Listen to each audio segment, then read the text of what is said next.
As of 2023, according to the American Addiction Center, 48.5 million, or 16.7%, of Americans aged 12 and older suffered from a substance use disorder.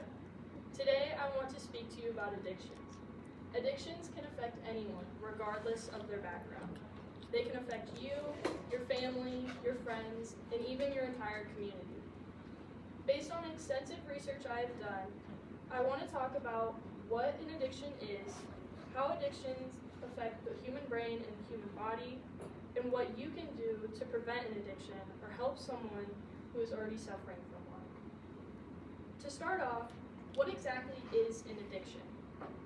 The definition of addiction is the fact or condition of being addicted to a particular substance, thing, or activity. Addictions can range. There are substance addictions and non-substance addictions. When you think of substance addictions, you may think of alcohol, drugs, caffeine, or more. But when you think of non-substance addictions, you may think of gambling, eating, or even shopping. Addictions are complex, and they are caused in many different ways.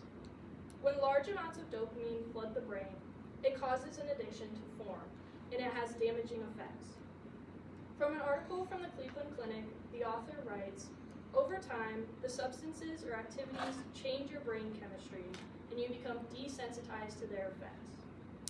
Now, let's get into the specifics of what addictions do to us. When addiction occurs, the brain changes. As I mentioned before, there isn't a simple surge of dopamine that goes to the brain. Instead, dopamine floods the brain in the reward paths, which causes the brain to become overwhelmed and modify its behavioral responses. Addictions can affect focus, memory, learning, decision-making, and judgment.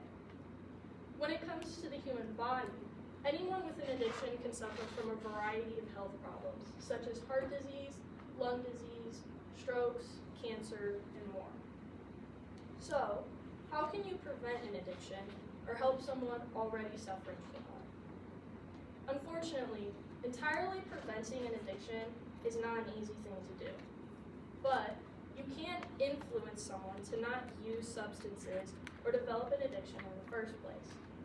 A few ways that the Davidson-Davie Community College provides for people wondering include not using drugs yourself, providing guidance and clear rules about not using drugs, and spending time with your loved ones, sharing both the good and the bad times.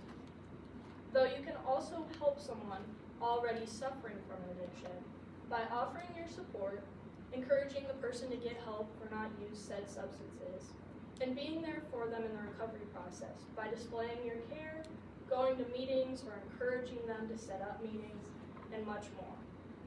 To sum it up, it's never too late to help someone. Overall, you now know what an addiction is, the effects that addictions have on the human brain and the human body, and how you can prevent an addiction or help someone already suffering from one. I want you to remember what I said at the beginning of this speech. Addictions can affect anyone, regardless of their background, genetics, or even their mental health disorders. But the last person you want them to affect is you or the people you care about. As I conclude this speech, I want you to know that addictions are not only a personal struggle, but a societal struggle as well. Differences can only be made if people work together to make them.